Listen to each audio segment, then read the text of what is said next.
There we go.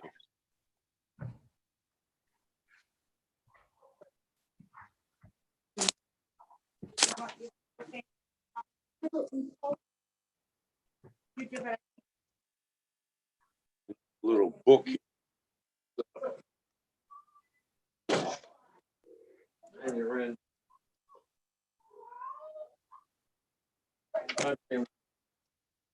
Hmm? No, I can't see.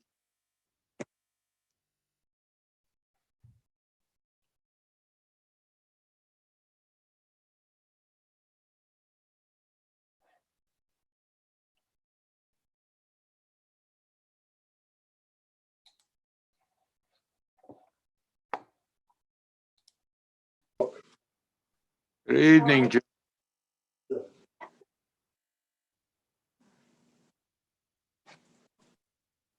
All right. Do I have any?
Roommates. Yeah.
No, I got it.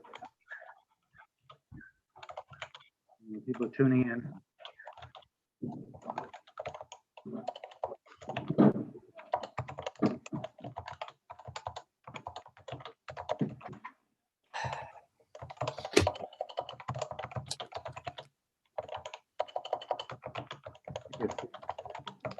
This is cold. Mine's just tap water.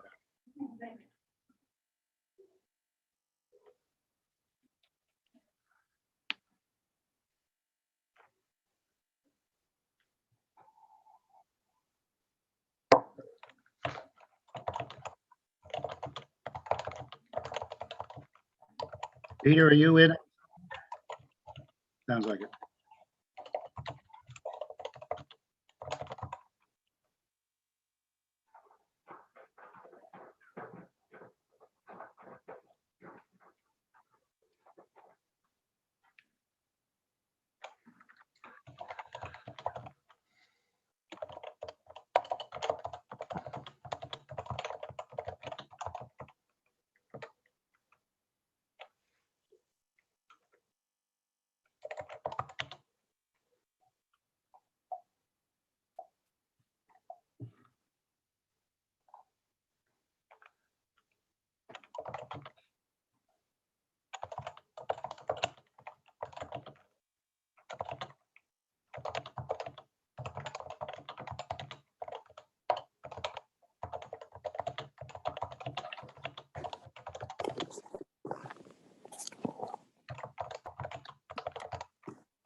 That's Pete.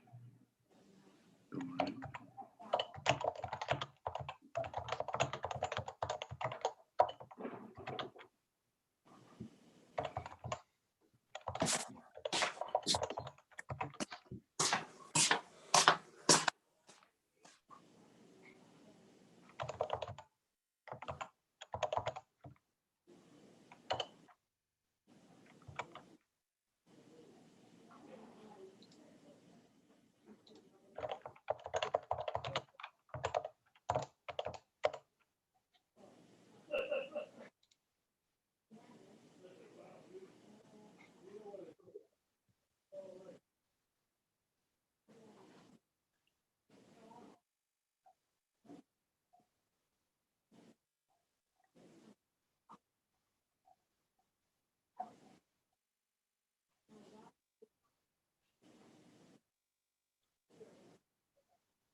Okay, it's 6:30. Just a second.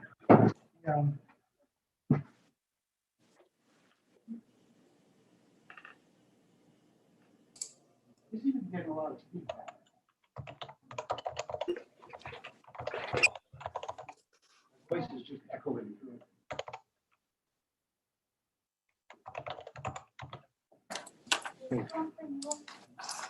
Okay, that's better.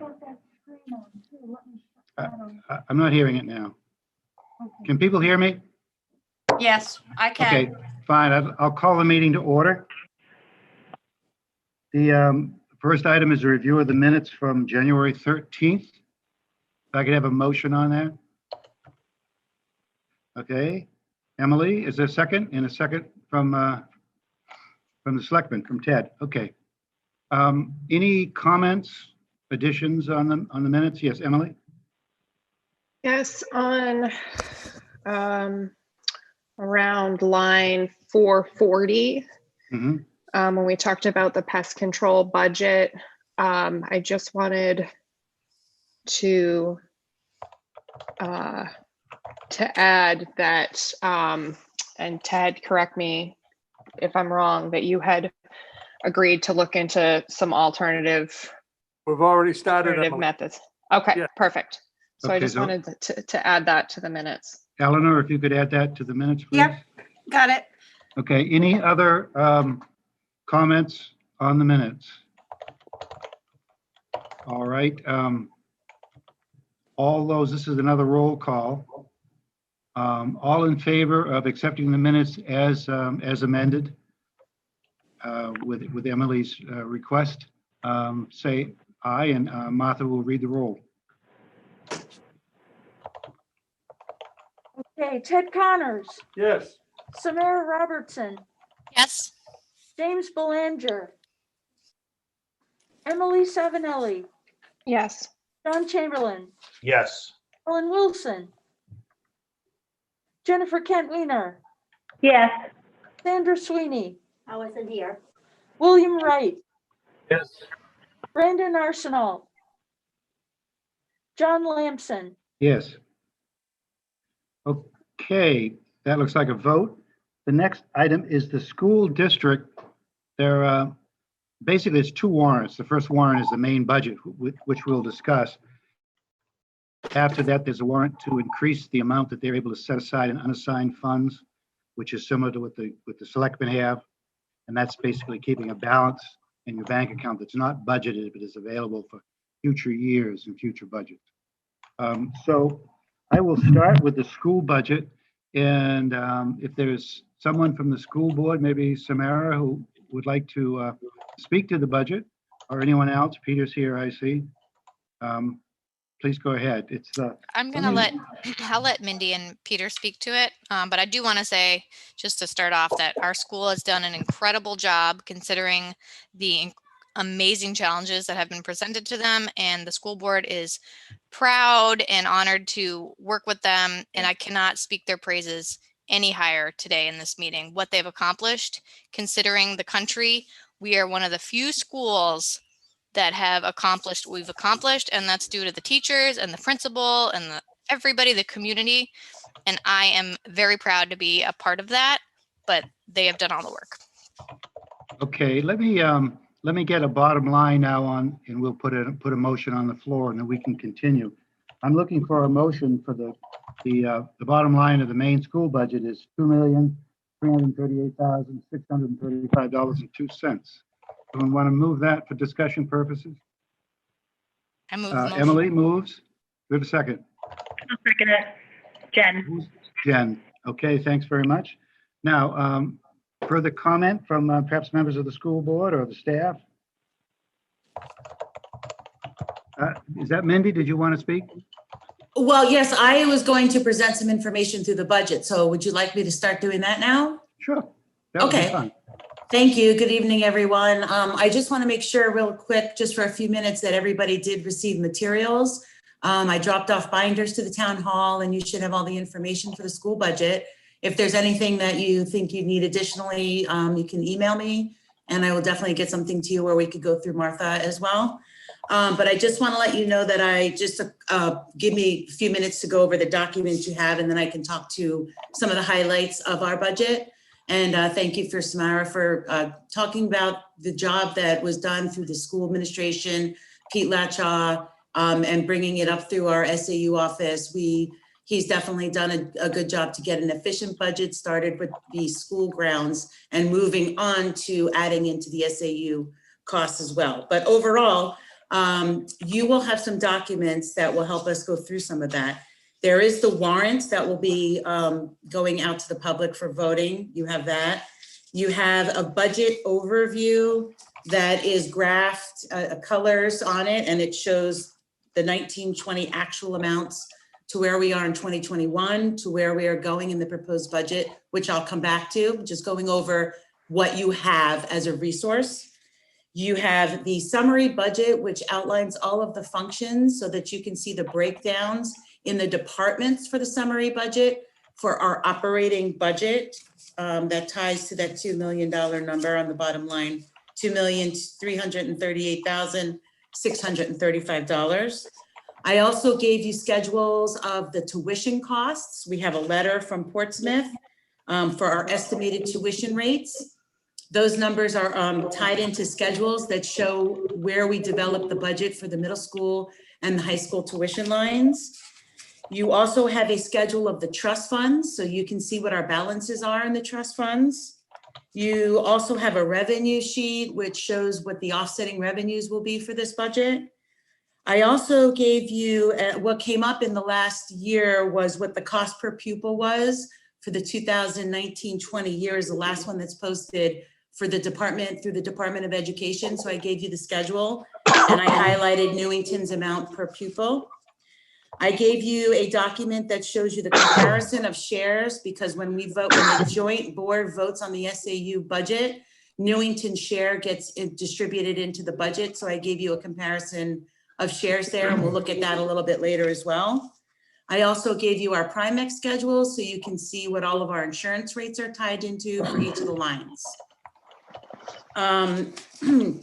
So before I go over a couple things, I did want to mention our superintendent, Mr. Sal Petralia, will be joining us a little bit later. He's actually in a RIE budget meeting right now, a RIE meeting, excuse me, board meeting, and he wanted me to let you know that he'll be joining us soon.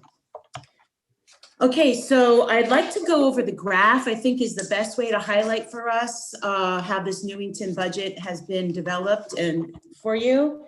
The bottom line, yes, is $2,338,635, and I'll come back to some of the components of that.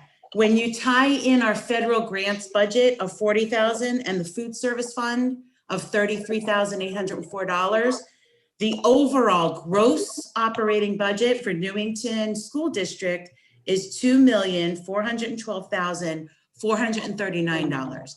That is the amount that is in warrant Article 1 to be voted on. So it's the gross operating budget.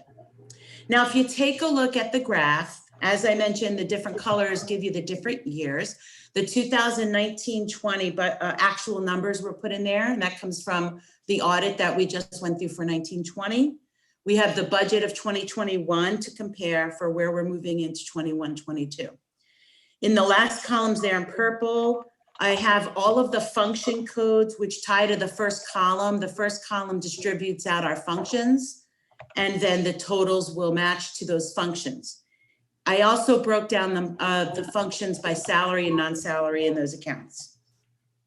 So overall, in building this budget, this is a pretty flat budget as compared to the school costs. So when the school was looking at the costs that Pete Latchall has control over, did a really good job at making sure that wherever there could be cuts, there were cuts made. It was based on a zero-based budgeting. So he only really looked at what true needs were for going into 21-22. Some of the expenses that were in the 2021 budget were not needed into 2021, so those were cut out. But when you then tie in all of the other salary, all of the salary accounts and all of the benefit accounts and all of the utility accounts and the SAU overall budget, well, now we've got some increases in this budget. The overall budget comes in at 7.02%. Now, what accounts for that great increase, if you want to take a look at the lines? A couple of factors are contributing to this increase. One of the biggest amounts that you will see, I gave you all of the differences on the last column. We have an increase in tuition. The number of students that will be projected to be in the 21-22 budget has gone up. So I can talk about that a little bit more in detail when we get to that line, but there is an increase in tuition. We have an increase in benefits. So a couple of things factor in on that. The New Hampshire retirement system has increased their benefits amount. The teacher rate went up from 17.8% to 21.02%. So that's a significant increase in the size of the salaries contributed to that variance. The employee rate went from 11.17 to 14.06. These retirement costs are out of our control, and they did increase for 21-22. So that's a significant increase in our budget. When we look at our health, medical, and dental benefits for our employees, we get a letter from Health Trust that tells us what our guaranteed maximum rate is. And our guaranteed maximum rate going into 21-22 is a 4.3 GMR. Now, we look at that GMR means that they will not charge us more than 4.3% increase on our budget, on our benefits. And we did budget to the full 4.3%, that just to make sure that we're going to be able to cover what comes in for those expenses. So a lot of increases on this budget have to do with benefits, with the tuition. There's also an increase in technology, and we can talk about that a little bit when we get there. We did add some extra hardware replacements that we have to do. We have a wide area network that we're proposing on the internet. We have phone system that needs to be added into this budget. We can talk a little bit about that as we go through some of the departments. But I just wanted to highlight for you where you're seeing the increases. We see computers went up, we see tuition went up. One of your big decreases in your budget is in the SAU joint board budget, and also in your binder is that comparison of shares. I could talk about that for a minute. When the SAU voted on our joint budget, it was $1,763,151. Newington was actually the only district in SAU 50 that has a decrease in the SAU assessment. All of the other 3 districts in our SAU 50 actually had an increase to their budget. The amount of your assessment came in at $158,121 for the SAU budget, which was already voted on by the SAU joint board at an 8.9% increase. But that increase is lower than what it was last year at 12.4%. So your assessment portion went down. And that's based on the ADM, the enrollment for 1920, as well as the valuation in the town. So, and that's a separate schedule that gets distributed at SAU. So these are some highlights that I wanted to go over for you on the graph, some major increases and some decreases. Regular education has a decrease, and that's because one of the salaries, one of the teachers that's retiring, we have a lower salary person who's taking over that position for 21-22. So those are the main ups and downs in the lines. Maybe I can take some questions on the overall graph, or if you'd like, I can start going through in departments. So chairperson, John, how would you like to continue from here? Okay, I think at this point, if people have specific questions, they can ask them. Sure. I'll start with what I noticed, a large increase on tuition for the middle school. Yes.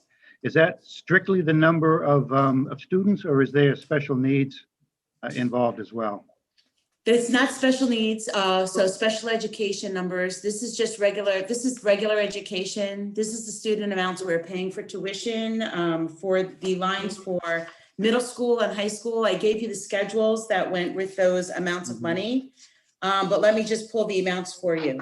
So in tuition for middle school, last year we budgeted, or going into this year for 2021, we had 8 students. We are projecting for 21-22, there'll be 14 middle school students. Okay. That we'll have to pay for. And in the high school line, right now, we have budgeted at 22, that's going down to 20. So even though the high school line is actually going to decrease by 22,000, we are increasing the middle school line by 136,000. So the net difference is on that graph. Because the And those student body schedules are almost in the doubled. It's just the way the projected numbers rolled out, and you can see the schedule in there. Yep. Okay, the other one was transportation for middle school. It was listed as special needs transportation, or is that combined? These tuition, that transportation line is all transportation. So on the summary report, you can see the breakdown. If you want to look specifically at transportation, we can do that. Let me get the page for you. The page for transportation in your summary report is on page 11. Page 11, you have pupil transportation. So the regular elementary transportation costs for 21-22, it's in the middle of page 11, $65,000. There's nothing budgeted for special education, and that would have to do with the students that would need that, and I would defer to Sarah Reinhardt for that if you'd like to ask her some more. I see now. The increase is only about 2,000, 2,100. Right. 2,000. Okay. That's by contract, and there's a formula. Yeah, so, and that's just a 3% increase on the contract. We're actually going to be looking for a new contract to be installed for 21-22, but it's based on a 3% increase right now. Okay, all right, good. Anyone else? I know that most of the increases are on page 12 and 13 for the benefit of the budget members. Yes, John? Emily? Could I ask a question? Sure. Yeah, just to piggyback on the transportation, I guess I'm a little surprised to see that that's still that is still as large as it is, considering I think we don't have 2 morning buses anymore. We only have 1 morning bus. So I'm just a little surprised to see that it's still that high, given that I don't know if there was a COVID negotiation that happened with, I think the last time we met, Mindy, was in September, and there was some sort of negotiation going on, but I don't know that the budget committee ever heard the final results of that. Oh, yes, so with the remote Friday day, we do have a 10% discount that we're actually getting for this year. But for next year, right, we don't know for sure. And I put in the 3% increase on our contract. We are in negotiations right now with the bus company, so we don't have anything finalized for 21-22. As far as a morning bus, I mean, I can double check with Pete and just take a look at what's coming in as opposed to the billing. I can double check that but it's based on this year's contracted rate, which we're paying. Right, So, I was and just curious because we had 2 morning buses and we only have 1 morning bus right now. So I just wanted to make sure. Yeah, Emily, Ms. Avalon, I think that also, as Ms. Ryan spoke to, as we look forward to next year, making sure that in that budget, we include those 2 morning buses so that hopefully we can get back to running as we typically would. Thank you. Yes, thank you very much. Ms. Ryan, is there's an increase by, almost 3.5% in the state retirement. Okay, right. Okay. Yep, that has to 17.8 do- to 21.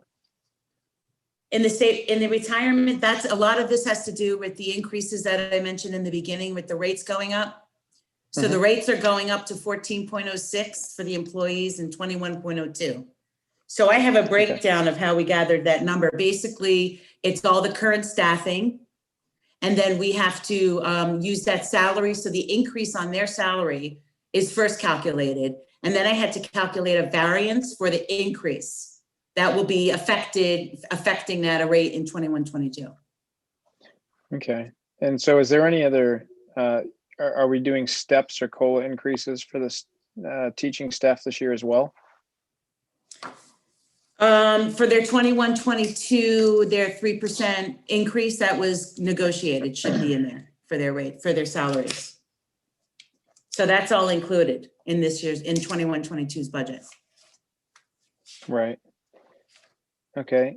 And just to reiterate what Chairman Lamson was saying, the increase in tuition is strictly due to the amount of students that we're sending into Portsmouth?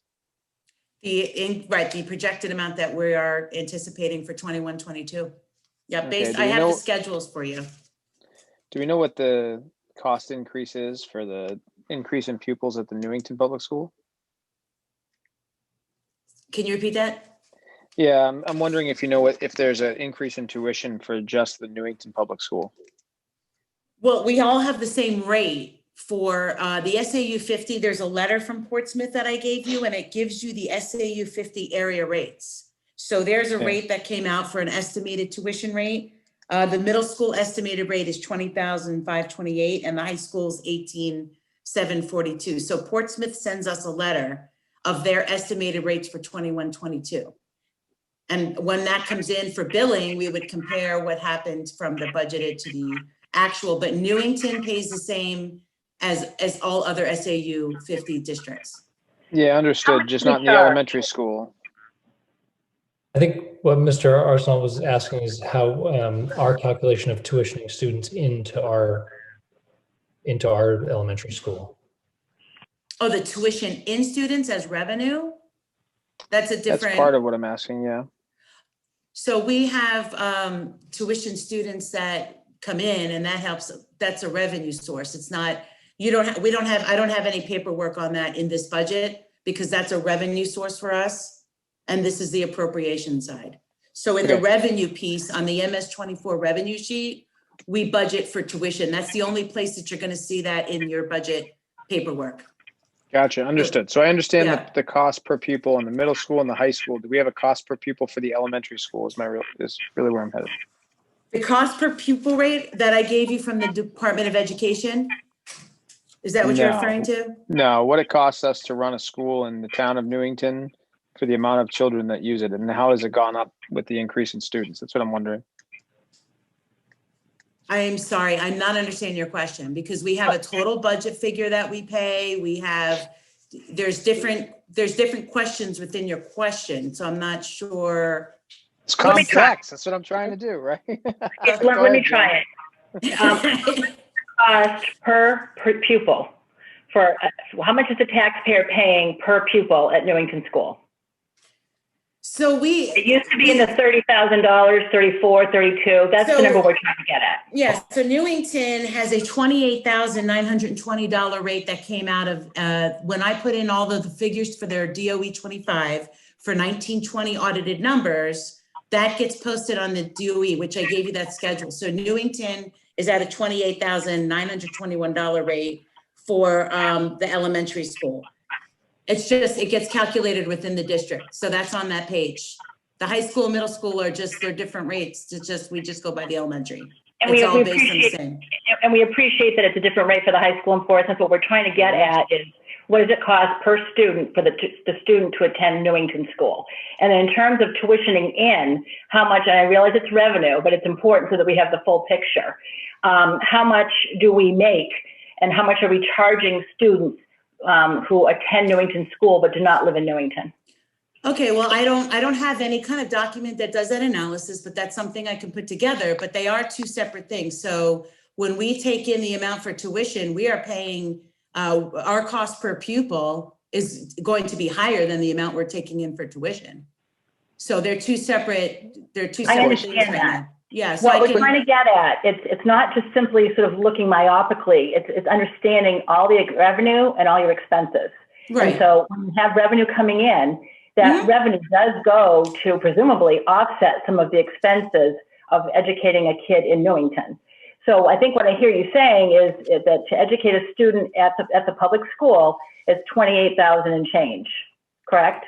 So that's the number that the DOE calculates based on our 1920 audit. Now, if you take a look at the budget we're looking at tonight at the $2,338,635 budget, that money will be covered by revenues. One of the sources of revenues is tuition.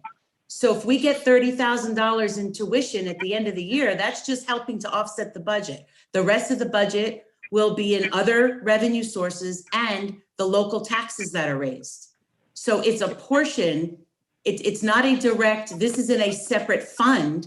We don't put the tuition in a separate fund. It's an offset to the budget. No, and that's other revenue. And that's what we're asking. In previous years, we used to ask this question and people would know it right away. So that's why I'm struggling with why we don't have Jen, it today. Jen, I was wondering if maybe Principal Latchaw, he's been through this a couple times. Do you have an idea of that, Pete? Yeah, I can actually, so this is my 9th year. And in the 9 years that I've been serving, that we've never been asked a direct question or never provided the information of what the actual cost per pupil is at Newington Public School in that 9 years. And the reason for that is that at the beginning of how to derive that number, because we have the other factors that are coming into that and skewing that. Yeah. So I can, but to answer Mrs. Right. Wiener's question, I can specifically speak to you about the tuition, if that helps, to give you that cost coming in. So first, that number is calculated by looking at the area parochial schools, Sacred Heart, St. Pat's, and St. Mary's, taking that number and averaging that for their tuition rate. So this year, the current tuition rate for a non-resident student is about $7,600. And right around that, that's not an exact number, but that's a rough figure for you. Gotcha. And Right, how many? Yep. So Pete, how many tuition students do you have signed up for next year? Have you already taken that? No, we have not. Well, in fact, the Okay. board right now is in the process of looking at our tuitioning documents and setting our tuition rate for the 21-22 Okay. school year. Okay, and to be fair to you, Pete, I think the information on the cost per pupil at Newington Public School maybe used to come from Mr. Catkin. Yeah, I think and he, Jen, I think he used to do that, and it was Yeah. simply just here's the expense to the Newington taxpayer less the tuition to Portsmouth, and here's how many kids are there. yeah, that That's actually, that's how it's calculated. yeah, and to be fair, Brandon, I remember because then that would that actually wasn't included in the budget packets. Mr. Catkin was pretty adamant in not including that figure when he did them, because I would ask that question as well. And so he would say there's so many other factors that came into that. Exactly. Yes, there are a lot of factors, and we can't just take out the tuition. It's part of the school district cost. So let me just go over that. The DOE sheet that you have in front of you in the binder, that is the cost per pupil. That is a calculation that the DOE puts together based on all of the school districts to their DOE 25 report. But if you look in the paragraph in the beginning, it explains that it's calculated by subtracting out tuition and transportation. They came up with their own way that figures out what this average cost per pupil is. So Newington is listed as 28,000, but it also tells you that it's calculating it without costs. If you want to take a look at the operating budget that you have of $2,338,635 and simply just divide it by the number of students per kid, you're going to get like $45,000 per student. The kind of analysis you're looking for, it doesn't really make sense to have one analysis. It's looked at in different ways. Newington School District, even though it's one public school, is an entire district. And just like when Pete puts together his budget and he keeps it flat in the school. And then when you incorporate all of the district costs, school board costs, SAU costs, salaries, benefits, utility, all the extra that goes into it. Well, now you're talking about a gross number divided by the number of students is just, it's just a comparison, but it's, there's overhead in there. So that's probably why Mr. Catkin took that out. It doesn't make sense. The DOE came up with a calculation to have an analysis for you, and they're even taking out costs that do not go into the actual cost of the budget. So It there's does different make ways to sense, look at though, it. when you're looking at the town budget to decide if we're paying double per pupil to have an elementary school versus not having an elementary school and tuitioning kids into different towns. We still have That's to pay where for it the does tuition matter. though. But we're Which still is paying for fine. that. That's coming in even at the middle school level is $20,000. If my point is that you have to, the budget committee should ask these questions and monitor these things, because if the tuition cost per pupil to have a student at Newington Public School is $50,000, $60,000 per pupil, and tuitioning is $20,000, we got a decision to make. Okay, that's why that's an important fact. Everybody's poo-pooing and saying, well, you can't really figure it. No, we have to figure it out. Somebody's got to get down to the bottom of it, because if you're wasting No, that's fine. I'm just letting you know that that's not one of the documents that I have for you, because to me that we have a school district budget and we are paying for middle school and we're paying for high school costs. This is the budget, and I have to put into the DRA budget what our revenues are to offset it. And then you get your tax appropriation. That's what we have to gather for our revenues. So any other kind of subsidiary schedules, I mean, I don't know what you'd like to put together, but this is what the SAU 50 for Newington Public Schools is putting for you, because this is our budget that's going on warrant Article 1. And we have a schedule from DOE that gives you I put it in the binder specifically because last year it was brought up that you did not have it available. So this year I made sure that that schedule is available. It is it's a public document that's put out for the school districts for comparison. But when you look at Newington Public School, you can't just take out the middle school and high school costs. They are part of our budget. And I think no one is suggesting that we take it out of it. What we're trying to understand at the most basic level, which Brendan had mentioned, is how much does it cost per student to send someone to Newington Public School versus potentially tuitioning them out. And we need to be very judicious with our money. We've just had a very significant tax increase in this town this year, unprecedented. So we're pressing on this because we're hearing doom and gloom going forward, and we need to make sure that we are comfortable with what's included here. So, I appreciate that you have your approach to this, but we are asking questions that are on the residents' minds, and it's our job to do that. Okay. So that's why, we're wanting to know more information. So thank you. Yeah, sure. Yeah, and Mindy, if it makes you feel any better, we're this tough on the sewer district too, which obviously they got a pretty important job as well.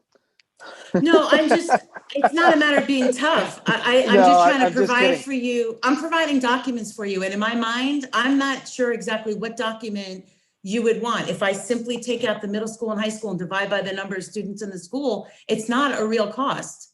It's not what the district, we need a $2,338,000 budget. You can ask any questions. I can provide for you any resource documents, but what you're asking for, I'm not sure exactly how to deliver what you want, because there's fundamentally different pieces and different factors. Mindy, you did mention Yes. that the state listed the cost with their formula Right, was 28.9. It's about 29,000. Right. Historically, it's been about 30,000 per pupil. I think most of the residents of Newington understand that it's a small school, and it has traditionally cost about half again as much to educate our grade school children in our own school as it costs per pupil to send out the middle school and high school students. And the town has always supported that. On a per student basis, it really fluctuates a lot depending on how many students are in the building. And we all understand that the average student cost will fluctuate with the number of students you have. And the other understanding, I think, is that we charge market rates for the people being tuitioned into Newington School. It's less than our average cost, but it's substantially more than our marginal cost. And I think that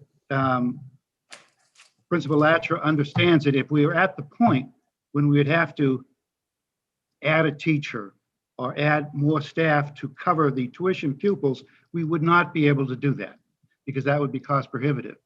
As long as we have excess capacity, tuitioning in other students is a benefit to us. Because I said the marginal cost, as we said before, it's basically papers and pencils. And So I think that's the understanding, but it is a cost. And just going forward, Mindy, since this is your first year, Brandon is absolutely right.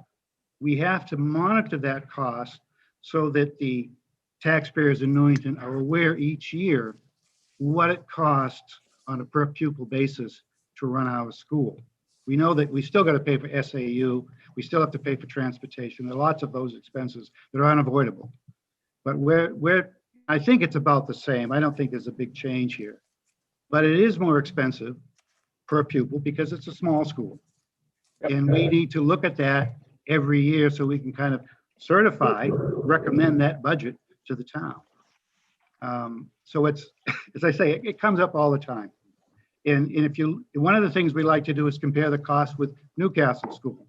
There again, depending on who has the most pupils, the cost of one school or the other will go up and down on a per pupil basis, but they're very similar in size and organization. if I could add one thing, Chairman, if you don't mind, and it's just a question, and I trust your judgment, Principal Latcha, especially. Are you in control of setting the rate for tuition? Am I personally in control of that? Yeah. No, that's done by the school board. So the school board is Gotcha. that is the school board's role in setting that rate. So follow-up question there is that you compared them to charter schools. You don't compare them to similar SAU 50 schools in the area that charge tuition. Once again, I'm not questioning your judgment. I'm just asking, is there a reason why you did private school versus what, let's say, a different SAU 50 school would charge for a pupil to tuition into their town? Yes, because we were the first town in the area that began that process. And so that was, again, a process that was established by the school board at that time, being one of the only public schools in the area that was accepting in tuition students. And so at that time, that was the basis that was used to calculate that cost. And again, going back to the chairman, factoring in exactly what he mentioned, that once we know our enrollment for the school, then we essentially then will allow tuition students in. So Gotcha. that's way it never affects the actual number of teachers or personnel needed to run the building. Okay. And do you know what it does cost for the other SAU 50 schools to tuition in? Do you know what the cost is there? I do know the other costs of those schools. Yeah. Again, I don't have the exact figure. I know that we are right in line roughly with those other schools, very close, I would say within a couple $100, specifically Newcastle. I think Newcastle has a set rate of $7,900. And so we're right around that factor. And I'll let Ms. Reinhardt speak. Yeah, and if I may add some supporting information, and then Pete, I'm going to ask you to jump back in.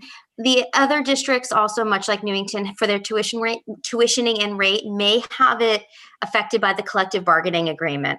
So just to kind of be clear that, if someone is an employee, they may get a certain % off or something like that when we think about it. I just want to do a piece of clarifying information. Mr. Arsenault, I heard you mention charter schools. Mr. Latcha, I don't believe we use charter schools when we set the rate, correct? We just use private schools. Yes. Okay. So I just want to clarify the difference because a charter school is a public school that parents don't pay a tuitioning rate for, whereas That's a private my school mistake. parents would pay in. That's my ignorance. I consider them the same thing. So that's what you get for consulting me on a school, I guess. We all have our expertise, Brandon. Yeah. Right. Any other questions on the budget? Okay, no, John Chamberlain, Mr. Lamson had his hand raised. Oh, I'm sure. John, go ahead. Yes, I had some questions for the principal. What was the number of elementary school students that were children of Newington residents that were enrolled in September of 2020 at the beginning of the school year? So at that time, we had 52 students, total enrollment, 7 of which were tuition. So that would mean that we had 45 Newington students. How many of the, 45, of the 45, how many are special needs? That's quite honestly, I don't know that number off the top of my head. I would defer to Ms. Reinhardt on that one, but given our, not a number I have, yeah.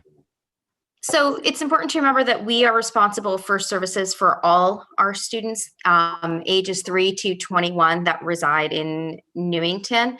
So at Newington Public School right now, for just K through 6, we have less than 10 students who are identified in need of special education services. We also have students at Portsmouth Middle School, Portsmouth High School, the Lister Academy, and our preschool. I was just asking about the 45 elementary school students. How many of them engage in the special needs programs? So we have less than 10. When you say less than 10, so it's between 1 and 10, or what's the number? So we're a very small district, so I want to be very careful not to identify students because I think that, knowing that we're a very close-knit district, we have more than 5, but less than 10. Between 5 and 10, okay. Correct. Okay. Yeah, those are my only questions. Mindy, would it be possible you could speak about the phone system, or if that's an SAU thing, or if that's a Pete thing?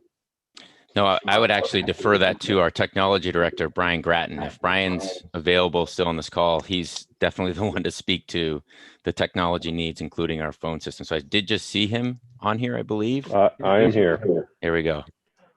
So yes, Mr. Arsenault. So the phone system that we currently have is about 15 years old. It is way past due. This particular phone system takes us into the next universe, which would utilize voice over IP within the building. Part of that problem is to put that phone system in, we're going to need additional wiring that allows that to happen. So that's part of the overall cost, I would say anywhere from 25 to 35% of the cost is the wiring. And what's the total bill on that line item? If you don't So mind? right now we're estimating about 10,000. We did have one company come in to give us a ballpark so that we knew that we were in the right area. So the reality is if and when the budget passes and we go to do this work next year, we're going to seek out 3 different bids and choose the most appropriate one within the budget. What's the, do you mind me asking, what's the phone system now? It's an NEC 8100. And that's using a traditional telephone line? Traditional POTS line, and yeah, good And old. do you know when that was installed? Well before my time, and probably well before Pete's time. Okay, So well, my estimate based on my previous district where we had 8100s would put it between 12 and 15 years old. it's not for me to decide as a budget guy, but is a 12 or 15-year-old, should we expect to replace phone systems every 12 or 15 years? Yes. Much so less now that we have voice over IP solutions, but the traditional phone systems that utilize traditional phone lines, they are needing to be as a matter of fact, the current phone system in the year and a half I've been working here has not had any security updates to it, which generally with the NECs is a quarterly event based on my experience with my last district, because they do have inherent security issues and people can, believe it or not, hack in through a phone system and then utilize it to make international calls and rack up tremendous phone bills.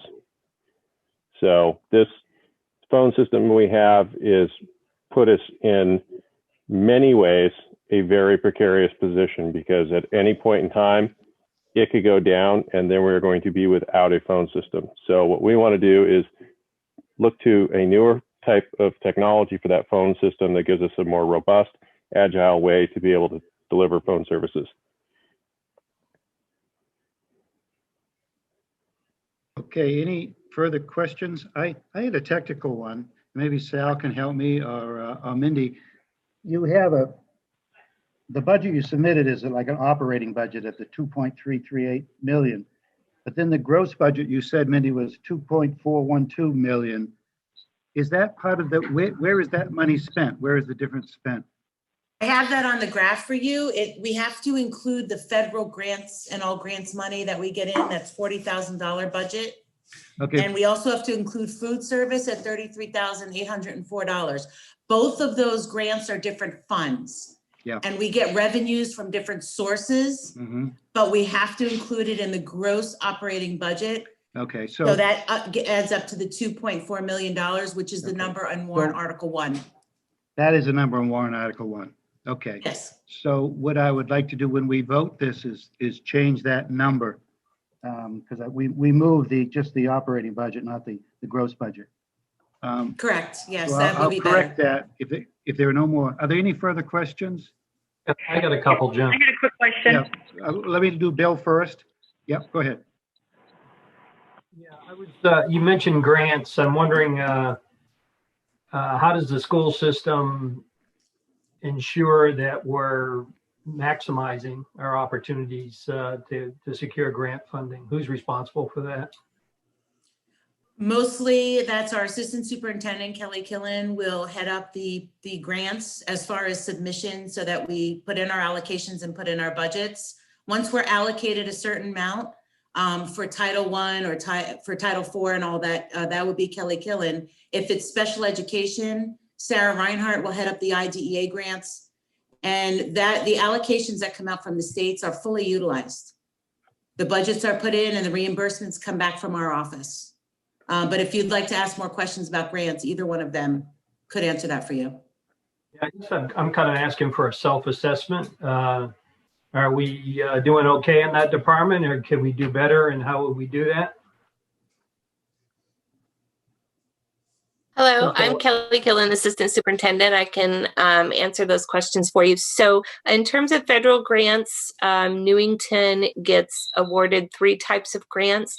One is called the REAP grant, which is for rural education, which is very interesting that Newington is still the only district in our SAU that still is granted that.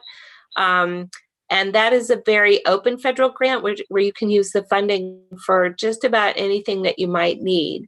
And we have usually get upwards of $15,000, but it is a little less in the past couple of years. Every year, we're not really sure what the allocation is going to be. It usually comes in sometimes in June for the coming year. In the past, a lot of technology has been purchased with that grant money. It's been used to pay mentors for new staff members, to get different types of online platforms for the students to use in math, English language arts. We also have Title IIA. Usually Newington gets about $2,500 a year for that. It's not very much. That can only be used for professional development.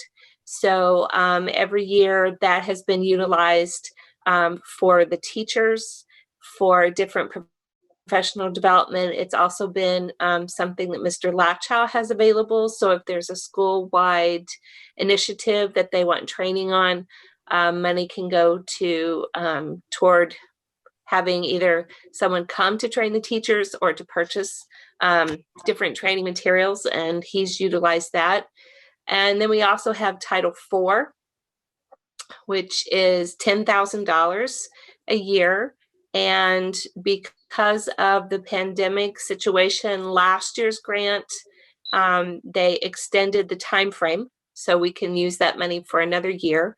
And we utilized that money to pay for a lot of the resources that were needed when we went into remote learning last spring. It could purchase different types of technology, also a lot of the online platforms, again, that the students are using, that they use through remote learning and for training. And so what happens every year is Mr. Latchow, when I get the allocation, we sit down together and he looks at what funds are available and looks at the upcoming year to see how the best way to use those funds. And what we try to do is spend those federal grants before we go to the regular budget. So sometimes PD, professional development, software, things like that are put in the regular budget. But if we're able to get that through the grant money, we use the grant money first, and so that we save that in the budget. So those are the grants that we receive each year at this time. So I can speak briefly to the IDEA and preschool grant, which are the federal grants for special education students. It's funded through a very specific formula that includes data, ironically, from about 1999, I believe. The IDEA grants are going down, and Newington's will go down next year. This year it went up, but next year it will go down significantly based upon the formula. What's different about the IDEA grant versus the grants that Ms. Killen just described was that this is a highly prescribed grant. You can only use it for certain things for special education students, and we can never use it to supplant district costs. So it's unfortunate, and oftentimes we hear it talked about where someone from the State Department will say, oh, we gave the districts X amount of money in IDEA funds, but we can't use it to supplant. We can only use it to augment.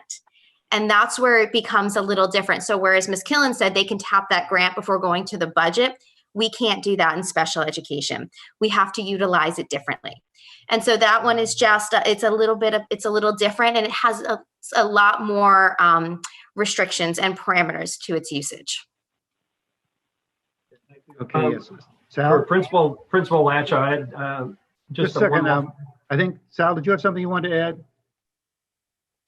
Yes, Mr. Chairman, Lamson, to answer a little bit further to Mr. Wright's question. In the past, we've had these one-time opportunities through the state. An example a couple of years ago was the Public School Infrastructure Fund that each of our districts across the SAU participated in, applied for grants. Those funds were earmarked to enhance school safety, if you recall. So we did make some enhancements to the physical plant at the school, not only Newington, but across the SAU.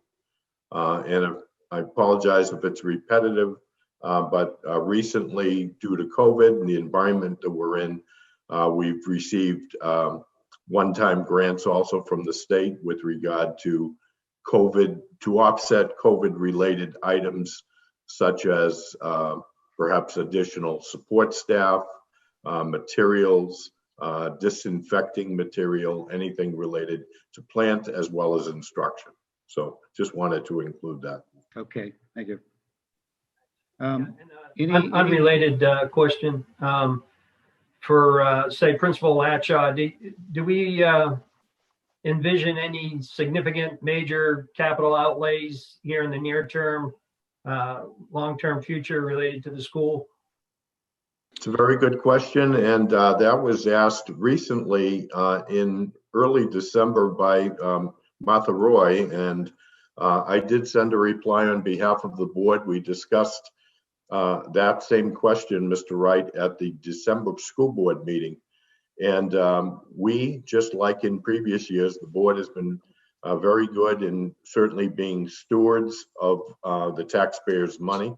And there are no major capital projects on the horizon for Newington Public School. And even though it's still a bit early in our fiscal year to predict what our unassigned fund balance will be come May or June, the school board certainly is very willing and optimistic to provide some funds to return to the town to offset taxes. Okay, any further questions? Yes, hi, this question's for Pete. I know you had been using iPads with the students, and I think it was highly successful in previous years. Are the students still using iPads? And how long are they lasting? Yeah, so we've actually continued. So you're right. We began our process by getting each student an iPad. And then that grew where students in grades 3 through 6 also have MacBooks. And we have chosen to, I'm very pleased with the Macs that we've used, and we're getting a significant amount of life out of them. In fact, our MacBooks right now are we've been slowly updating them. And we have some that are 9 years old as 9 that are working, and others that are 2 to 3 years old. And we've utilized a local company called Jaws Tech, and this local company was actually purchasing the iPads from us and giving us a rate to buy them back. So then we had money then to use to continue funding our program. Okay. Thank you. Any further questions? Yeah, I have two more, John, if you don't mind. Sure. One is, can you please explain the warrant article number 2? This might be from Mindy, concerning the you want to increase the amount that you're able to keep from the over budgets. Is that right? Yes, so currently the board has voted on keeping a 2.5% of the net assessment as retained amount of funds of the unassigned fund balance. And that was already established, and every year the board will vote to keep the amount that is available to do so in June. Well, the law changed, the RSA 198.4B, and you can now, school districts can now retain up to 5% of the net assessment.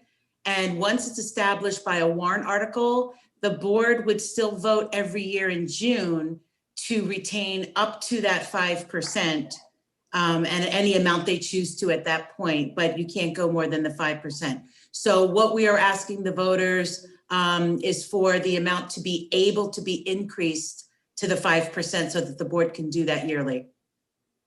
And Mindy, to make this clear, this comes out of money not spent in that year's budget. Correct. It's unassigned fund balance. So the first portion would be retained. And then if there's any unassigned fund balance beyond the retained money, then that money is held to offset taxes. Yep. We gave back Newington, or it's not really giving back, but we held in fund balance $167,000 that was able to offset the tax rate this year. But that would be after our retained money. Sure. Correct. So Brandon, it works just like the town's unretained balance. That if you've got a balance, you can put it in there and then you can use it to apply it and reduce the tax rate. Yeah. And then Is there next is budget. there a specific tangible reason that you'd like to double it? Just the board voted to be able to do that since we are allowed to by law, just because we want to have that option depending on the year that we have and what's coming up and what type of unanticipated expenses at the time. I think just having the ability to be able to do what the law allows us to do is what the board, but if the board wants to answer a little bit more, or Mr. Petralia, but it's just to be able to do that. And Okay, typically, the board will make that determination, even if it were to remain at 2.5%. Right. At the end of the fiscal year, likely at a May school board meeting, and certainly have a better forecast of what unassigned fund balance is like, and then make a determination. So I'm assuming that the warrant article speaks to up to 5%. Certainly the board can choose between 2.5 and 5. Okay. If there no further questions, by the way, we're going to vote on that warrant separately. But One other it's okay to question, John, discuss it now. sorry. Yeah, go ahead. Was there any funds that were, and I'm sorry if this has been carried over, but is there any funds that were returned to the town or returned to the unassigned? Like, did we come in under budget for this year? Yes, that's what I was just talking about. When we did the tax rate, we were able to do 167,000 went back. That's just the estimate. It was about 167,700 or so that went for to offset taxes. And That was so the it's about unassigned fund balance. So it was about 4%. So did you guys take, is that 2.5% that you? Oh, that you I'm held sorry. that I thought you asked about what went back to the town. That's different than what we retain. So in the Okay, so those are different numbers, Mindy? yes, and actually on the revenue page in your binder, I listed for you that the subtotal of the reducing taxes amount is $167,954, and we retained $48,667. In 21-22, we will be able to retain $49,334, but that's only at the 2.5% rate right now. If the vote gets able to go up to 5%, that would increase if the school board chooses to do so in May or June. All right, if I can just dumb down your comment completely so that I understand that you returned $100 and something thousand to the town, which will offset our general fund, and then also that you're holding 25 or two and a half, what'd you say, $40,000. That is the unassigned in the SAU that you'll use for the following year. Well, so for the 1920 unassigned fund balance, there was $236,621 of a total unassigned fund balance pot of money. Then the first part of the pot that gets separated out is the retained money because the board voted on that. So because the board voted to retain $48,667, that gets put away, sort of, it's retained. On top of that, voters wanted $20,000 to go into the trust fund. That also came out of that money. That comes out of that money. Number 2 in 2020. In 2021 for the 2021 budget. That was the buildings and grounds expendable trust fund, you mean? Right. Okay. So the $20,000. After you take out the retained money, what goes to trust fund money, you're left with a completely unassigned fund balance that's not designated for anything. So that amount is $167,954. That amount, it basically reduces the appropriation assessment we would have received for taxes. We did not collect that $167,000 from taxpayers because we had it. If we didn't have that unassigned 167, that would increase the amount of taxes we'd have to collect. Okay, so does that decrease the bill to Newington for 2021, or does that what happens to the 167,954? When does Newington feel the relief of the 167,954 954. For 2021's budget, because it reduces the amount you're taking in. So Okay. this is, it's also shown to you on the revenue page. So for 21-22, we don't know exactly what the unassigned fund balance is. So what we did was we have like an estimated amount of 100,000, and then we would calculate what the retained would be in an approximate amount of money going for tax relief. But that's just an estimate because nothing's finalized. We might even get that extra 5% to be able to do. So when we set the tax rate in the fall, that $167,000 was applied to that. And so that's the appropriation we're collecting on right now. Thank you. Okay, is that sufficiently clear for people? No. It's confusing, but, and I won't try to make it simple. It seems that going to 5% lets them save more in a kitty for a future emergency. If they don't have it, it just dumps it into that year's tax rate. Right. You get the discount right away. Correct. This permits them to put a little further aside for a more rainy day, just like the town does. So they've got an extra savings if we really have a bad year. Otherwise, you get it all at once, off your tax rate the end of that year. And Correct. Well put. I just want to say too that Pete has done an incredible job at keeping our Okay, budget. I don't know if anyone else has got a question. What I'd like to do before we vote on the budget is, those of you who made that motion, I misled you. I picked the number off of, not from the warrant, but from the bottom page of the budget. The actual amount on Article 1 is, and this is what we'll be voting on, $2,412,439. Now, the two people who made those motions, would you amend your motion to that higher level? I'll amend my motion. Okay, and the second? Who seconded it? Do we remember? Hold Jen. on. Jen. Jen, Okay. could you want to amend yours? Yes. Okay, fine. That way we don't have to vote once. Any further discussions on Article 1, the school district? If not, I'll have Martha call the roll. Martha, you there? There you are. Unmuted. Martha's on mute. Yeah. Again. There it is. Okay, Ted Connors. Yes. Samara Robertson, Yes. James Belanger, Emily Savinelli, Yes. John Chamberlain, Yes. Lynn Wilson, Yes. Jennifer Ken Weiner, Yes. Sandra Sweeney, Abstain. abstain, William Wright,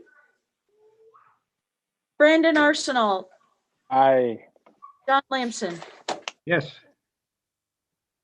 Okay, that is a vote on Article 1. I would like a motion to move Article 2. I believe this is in our prerogative. It's a budget-related article. Basically to recommend Article 2. And we could discuss that. We're either going to recommend or not recommend. So could I have a motion to recommend? Okay, that's from Emily. In a second? Okay, from Brandon. Okay, now we've discussed this just before the last vote. Is there any further discussion or questions on Article 2? Yes, Emily. I would just like to add that I think that it's important for us to support this because it allows the board some flexibility to approve things throughout the year. Obviously, this last year was an example of how things can come up during the year that we don't plan for. And I think it's important to support the board in continuing that. And I'd also like to point out that they've been, obviously very fiscally responsible with returning money back to the town. So I don't see any problem with supporting this. Okay, very good. Anyone else? Questions or comments? Okay, if we are ready to vote on Article 2, I'll have Martha read the roll. She's here. There you are. Yes. Samara Robertson, James Belanger, Emily Savinelli, Yes. John Chamberlain, Yes. Alan Wilson, Yep. Jennifer Kent Weiner, Yes? Sandra Sweeney, Yes. William Wright, Brandon Arsenal, Aye. John- Yes. Okay, that's a vote. I think that concludes the hearing on the school district. I want to compliment every member of the school district and the school staff, particularly our principal, that I think only Newcastle in Newington are one of the few schools I know that managed to have classes, live classes almost every day, 4 days a week, which is pretty substantial. And I think we did this because we have the capacity, we have the staff, and we have the creativity within that staff to make it work. So I think it's been very fortunate. I'm sure the parents are extremely grateful what you were able to do during this pandemic. With that, I want to again thank you, and we'll dismiss the school staff. Thank you very much for your attendance. I'd like to give everybody about a 2-minute stretch break, and I'd like you all back here, back in front of your screens in 2 minutes. Thank you. Thank you. Thank Thank you you. very much. Thank you, Sal. Thank you, everyone. Thank you. Thanks, Thank Pete. you. Thanks, Mindy. Thank you.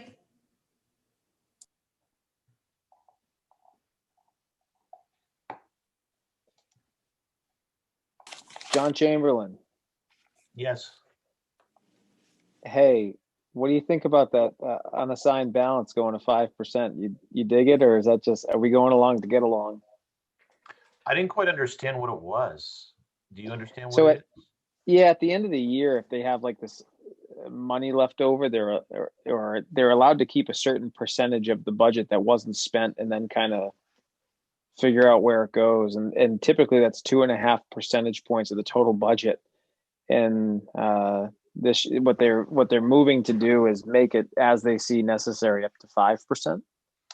Okay, so if the total amount is 2.4 million, then 5% of that would be It's 2.4 10% million. would be 240,000. So 5% would Right. be 120 million. 120,000. Yeah. So, yeah. So, right. So basically, it just sort of lets them keep money that they didn't spend.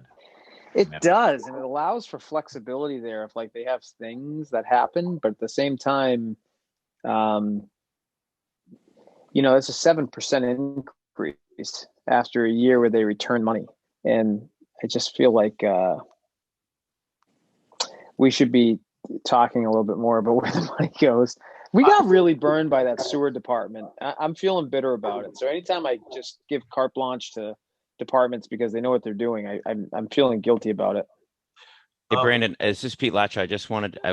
hadn't stepped off yet, and I apologize. I wanted to let you know, but just wanted to clarify that the 2.5% or 5% is not based on the entire budget. It's only based on the retainage amount. So whatever. How is that calculated, Pete? So that changes annually. It's whatever left after at the end of the year that we say that we have. I think it was this year. What did Mindy say? Like 240,000, I believe, or something along those lines that we had in that retainage. So the first number that would come out of that would be that 2.5 or 5%. So the end of the year, you get 100K left, 2,500 goes into the retainage fund. Yes. It's not based on the so it's total not based budget. on the whole thing. Yeah. Because I'm like, man, that's a lot of money just to say, hey, we should fill this out.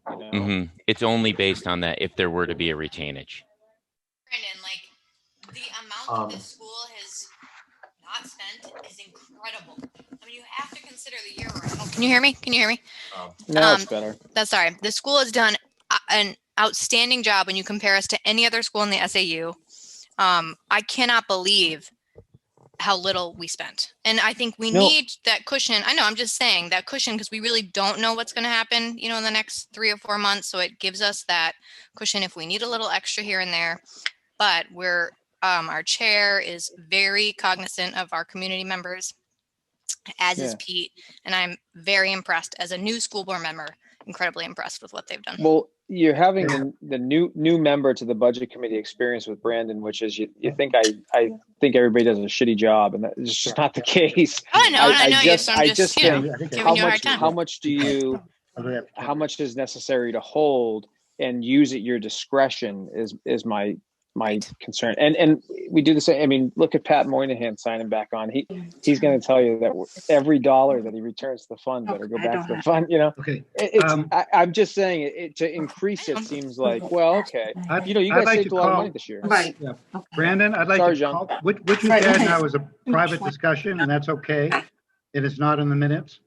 So I'd like to call the committee back to order and move on to the articles, the warrant articles. We have a separate page of those.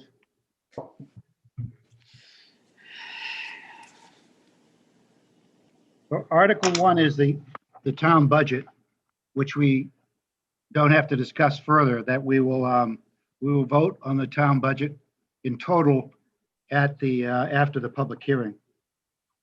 So the next articles that we need to either recommend or not recommend, and we cannot modify these warrants. It's either recommend or don't recommend. If you want something different, you need a separate warrant that does that. Article 2 and Article 3 are sort of different articles, but they're taking up the same subject. You pass one, you don't pass the other. So what I would like to do is I'd like a motion that we accept Article 2 and reject Article 3. That's what the selectmen have recommended. If we vote no, then we reverse it or we reject them both. So I think the quickest, the most expeditious way would be to discuss them together, and then we can have one vote. So John, this is, sorry to interrupt you, but this is a one or the other, Article 2 or Article 3, right? That's correct. Okay. Yep. So if someone would make that motion. I'll move it. Accept Article 2 and reject Article 3. I'll start there. Okay, is there a second? I'll second. Okay, Jen. now we can discuss both articles. And the Chief Hoyt is here.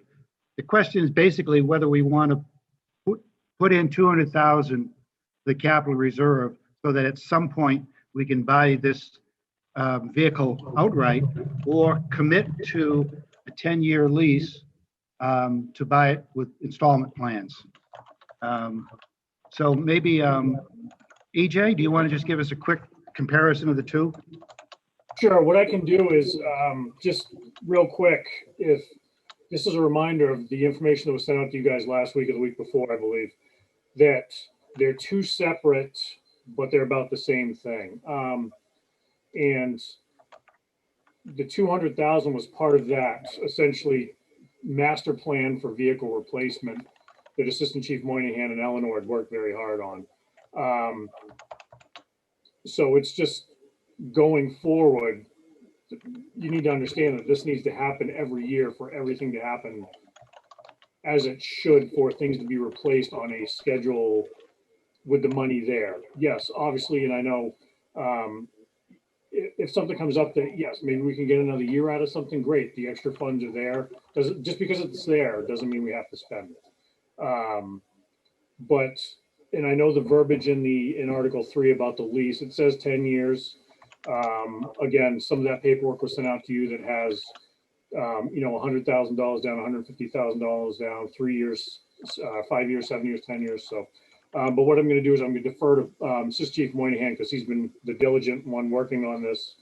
And he's got all the up-to-date numbers and information for you. So I'm going to EJ? Yes, sir.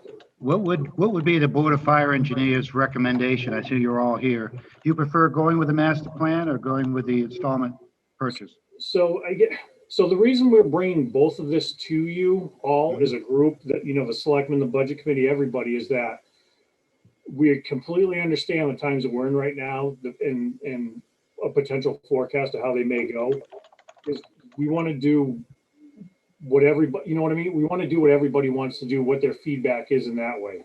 You know, if the correct answer is that we can do the $200,000 every year from here on out, great. If we don't feel like we can commit to that, you know, if we commit to it now and then 3 years from now, we don't do it anymore, it completely blows everything else down the line. And if the meantime, right now, to get over this hump that we're in, that maybe we lease this vehicle, you know, engine 2, the current engine that we have right now that's going to be paid off this year, we were paying, I believe, $53,000. And Eleanor, please jump in. I believe we were paying between $51,000, $52,000 a year for it.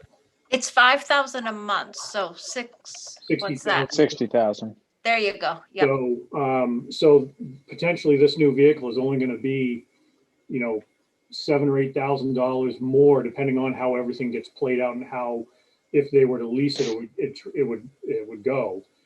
So essentially, we could just keep on rolling because engine 2 will be paid off this year, and then we'd have essentially this year off if you wanted to, and then we wouldn't start paying anything until next year. But again, I'll let Pat knows the ins and outs of this and can talk to you about it in his sleep. So there are significant pros and cons to both avenues. And we're kind of looking for guidance from the selectmen and the budget committee as to what the right avenue is. The pros of the $200,000 for the next 2 years is that we own the engine outright. We don't pay anybody interest. It's ours. The cons behind that is that the engine needs to be ordered in 2021. It is roughly 12 months, depending on the manufacturer, to get a fire truck. It needs to be ordered so that we can take delivery in 22. We can order a truck with no money down, and in April, May of 22, when it comes, as long as we've put aside $200,000 for the next 2 years, we can afford to pay for it. If we haven't done that, we're on the hook with a purchase and sales agreement without the money to pay for it. So that's the concern, is that if it passes this year town meeting, potentially order a fire truck so that we can take delivery in 22, we then 22 don't pass the warrant article for $200,000. We're then have this crisis on our hands of figuring out how to pay for it. The lease, potentially, depending upon how you fund it, is $90,000 in interest. So that's $90,000 of taxpayer money that we're paying a bank to finance us. With that, though, there are some prepayment discounts in the purchase of the truck. So they will basically give us the money up front, let us buy the truck. We can get some discounts on the actual price of the truck because they'll take somewhere around $15,000 to $20,000 off the overall cost to have the money up front, because they'll put it in a bank account and make interest on it. So there's some of that offset. $200,000 on a tax rate is huge. The chief spoke to Eleanor's and my capital outlay planning, which essentially for the next, I think it was 25 years, laid out what we need to set aside to purchase fire trucks. That is roughly $200,000 a year. So that number really starts to change a little bit in like 2035, 2040, but it needs to be that number. If this wasn't COVID, I don't think we'd be having this conversation. I think that makes the most sense. But with taxpayer impact, $200,000 a year is a lot. So if we're already spending $68,000 is a negligible difference of $8,000 for overall taxpayer impact. It is 10 years. So I don't know what direction the town wants to go with their funds, whether it's wasting $90,000 on lease. I mean, say we get $20,000 off, you're still $70,000 in interest. Or do we want to bank that we're going to set aside this money the next 2 years and then know that we're going to be good? As I spoke with Martha earlier, there's like 1,000 ways to do this. We can put some money down, and then when it doesn't go, we can essentially write the same warrant article for next year that, hey, we need to set aside $200,000, or we need to sign a lease for $200,000, and then all we have to do is finance that second half. That's also an avenue that we can go that I didn't even present because I didn't even know where we want to go. So I can talk about this. There's way more to this than I ever imagined. This has been probably half of my job for the last 9 months, figuring this out between dealers and vendors and lease companies and all of this paperwork. I could speak about it all night, but I don't want to bore you. So let me know what I can answer for questions and what direction we want to head. Okay, Bill, got a question?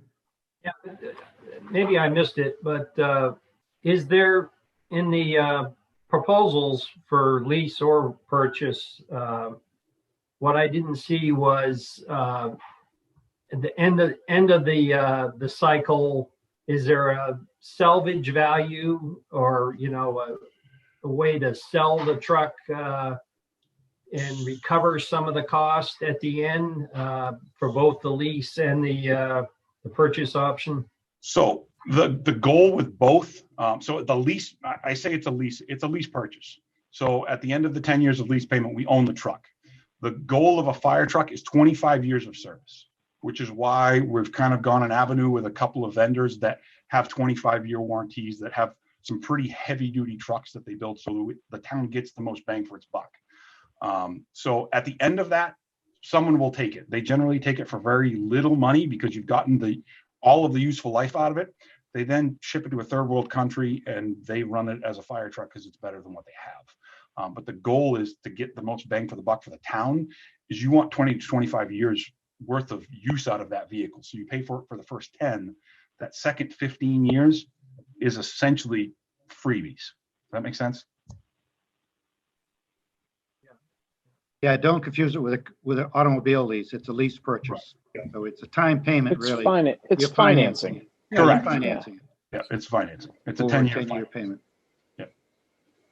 Any further questions? I mean, what we seem to have here is that if we go with the master plan and put in the 200,000, it's going to cost us a little more this year.